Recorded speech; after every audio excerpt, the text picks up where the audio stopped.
Today in the Paddock, we will take a look at local up-and-coming businesses as well as ABAC's very own Beast Feast.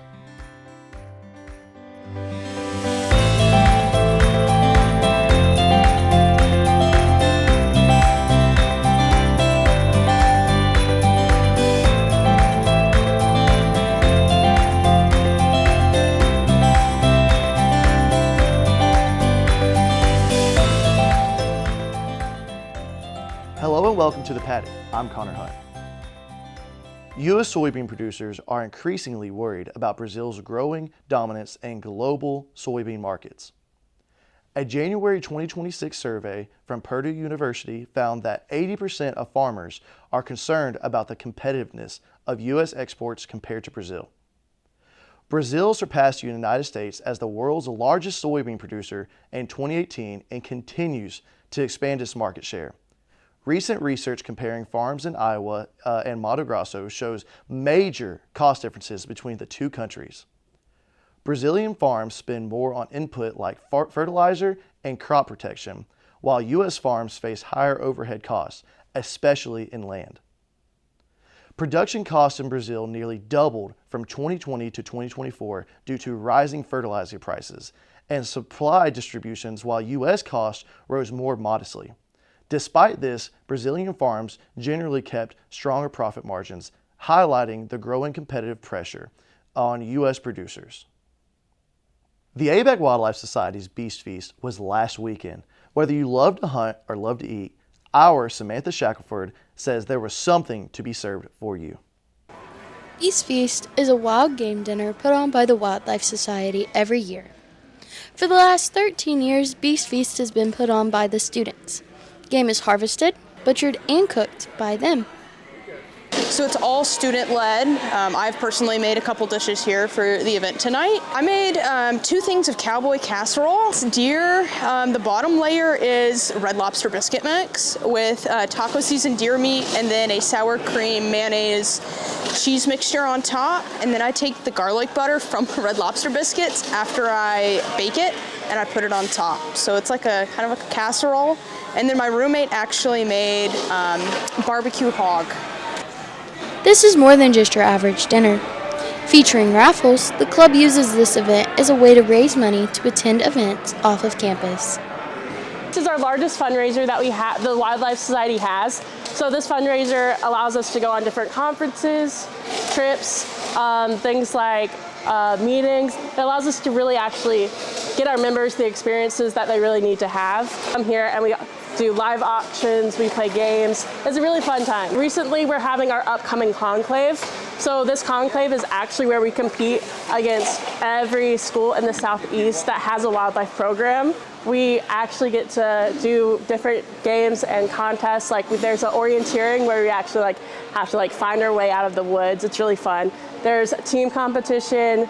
There's just a lot of different competitions and games that we get to show and compete and show how amazing our wildlife program is. Last year we actually got 4th, and our highest is 2nd. Yeah, so we actually are really good. Students who attend are able to connect with previous graduates from the OWL. Those alumni, like Jacob Owens, love to come back and share life experiences with current students. Oh, it's great. I just love being a part of it, and every year I come early just to help out because this club just means so much to me. Thank all of you for coming to our annual Beast Feast. This fundraiser is a huge reason why our wildlife club is so successful. Connections and wild game bring these people together, aspiring the new generation to carry on what the previous members have built. It's always fun to be around food, fellowship, and the outdoors. If you haven't been, I highly encourage you to attend next year.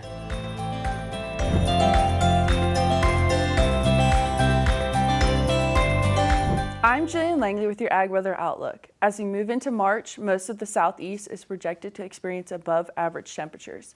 In Georgia and Florida, there is roughly a 50 to 60% chance that temperatures will run warmer than normal areas. Areas farther west, including parts of Alabama and Mississippi, show stronger odds with 60 to 70% chance above normal weather. Rainfall is expected to be below normal across Georgia, Florida, and Alabama, with about a 33% to 40% chance of drier conditions this month. Most of the country will see near average precipitation. A dry area stretches from California into Texas in the Central Plains, while northern states like Montana, North Dakota, and Minnesota could see above normal rainfall. Significant portions of the southern plains, particularly in Texas and Oklahoma, are experiencing moderate to severe drought. This affects some of the nation's most important cattle-producing regions. Southern Georgia and Florida are also facing notable dryness. Where the Midwest maintains large cattle operations, drought conditions are relatively mild. Overall, several beef-producing areas are under major drought pressure, raising concerns about reduced pasture availability and tighter feed supplies. That's it for this week's weather outlook. Be sure to join us back here next week for more ag and natural resource-focused weather. Administered by the Federal Department of Education, the TRIO grants offer help to low-income first-generation and individuals with additional challenges as they make their way through the education pipeline. We have several of these grant programs serving students here at ABAC. Our Riley Stockman joins us now along with the director of our newest TRIO grant. I'm here with Melissa Moore, Director of Student Support Services. Ms. Moore, can you give us an overview of the program? TRIO Student Support Services supports students who would normally have a little rougher time getting to graduation in college by providing some extra support, one-on-one counseling, and just trying to help get them to that goal of graduating college. That's awesome. Can you kind of explain what students might qualify for this program? The students that we serve are typically those who have a more difficult time. So students who are first-generation college students, which means that neither of their parents have a 4-year college degree. Students who have limited financial resources, and that is an amount that's determined by federal guidelines that we work within. And then students who have a physical, mental, or learning disability. And can you just kind of explain some of the opportunities that students might have if they are in this program? Well, we have some students this weekend, if you don't mind me talking about them, who are going to a TRIO leadership conference, and they have been invited to present a couple of workshops to high school students who are also TRIO students but in a different program, to kind of tell them what they thought was going to happen when they went to college versus what actually happened and what they wish they'd known before they went. We also take school visits to graduate colleges because part of our program is to help students who are interested in going to grad school get into grad school and help them through the application process.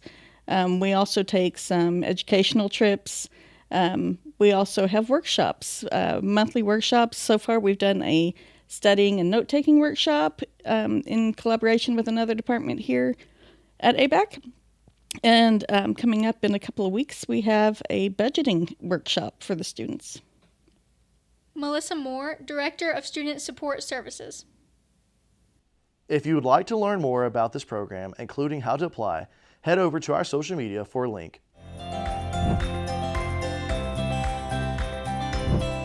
With your market outlook today, I'm Emma Kofer. Let's look at prices as of Wednesday, February 25th.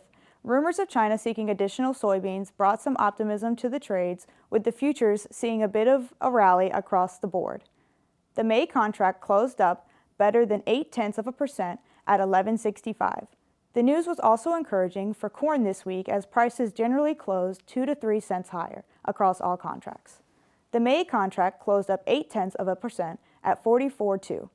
Turning to livestock markets, the cash price for live cattle rose to $245.59, a small gain for the day, but up over 4% for the month and more than 23% year over year.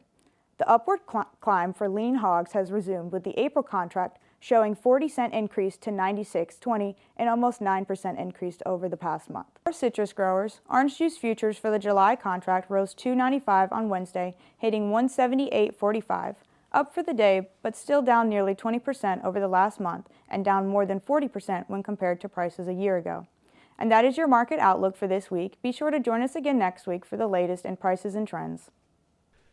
It's exciting to say summer is just around the corner. Salty Cousins is a clothing store that heavily leans into that beachy feel. Let's hear from Ashlyn Thompson as she gives us more about the store. In downtown Tifton, 4 cousins are opening a new swimsuit shop for teens to adults. With our cousins, we've talked about this for years, a lot of times jokingly, that one day we would love to own a store. And so as we've gotten a little older and now have daughters of our own, we finally made our dream come true. My initial vision of the store was we love the outdoors, love sunshine, love being by, whether it's by the pool or the beach. So we just wanted to bring that vibe inside. We wanted it to be relaxed, be fun, casual, just kind of like your lazy Saturday when you're at the beach. The Jones and the Tuckers love spending the holidays and breaks in Fernandina. Our families, July 4th, we were all down there. Lorian and her family, her brothers, mom and dad, me and my family, and my parents. So we were always all down there together. First cousins Shay and Tiffany have always been so close. Each of their daughters, Gabby and Laura Ann, are also helping them with the shop. My Aunt Shay had the idea in September, and within a few weeks we decided to go to Surf Expo. These ladies have found a variety of inventory for customers of all body types, making it easier for customers to find swimsuits in person rather than online. We have one pieces, full coverage, medium coverage, triangle tops, padded tops, not padded tops. We have everything. Our swimwear brand names that are going to be most popular are Body Glove and Sky and Sea Folly, and Honey Swim is another popular one that will be in stock. These ladies have worked really hard to make their swimsuit shop unique and easy for their customers to find quality swimsuits. Our ideal customer is going to be somebody that doesn't want to be like everybody else. You know, we have a lot of styles, and we try to do select quantity in each size of every style. We know that a lot of girls don't want to go to the pool and then see somebody in that same swimsuit that they have on or the same cover up. And so we try to kind of have been thoughtful about that whenever we're placing our orders. We want something for everybody, so we do have a wide variety of colors, styles, and things like that. And we do have a wide variety of sizes as well, but the quantity in those are going to be a little bit less. With the closest beach being over 2 hours away, many consumers wonder why it's so important to have a swimsuit shop in a place like Tifton. If you know anything about Tifton, it's been a long time since there's been a swimwear shop in Tifton. So what better thing to bring back to Tifton was swimwear. And you almost have to travel to a beach before you can buy swimwear. Not everyone likes to shop for swimsuits online. I know I don't. They like to try them on. So we just thought it would be perfect. What a great idea. If you're interested in their business, you can find them on Instagram at ShopSaltyCousins.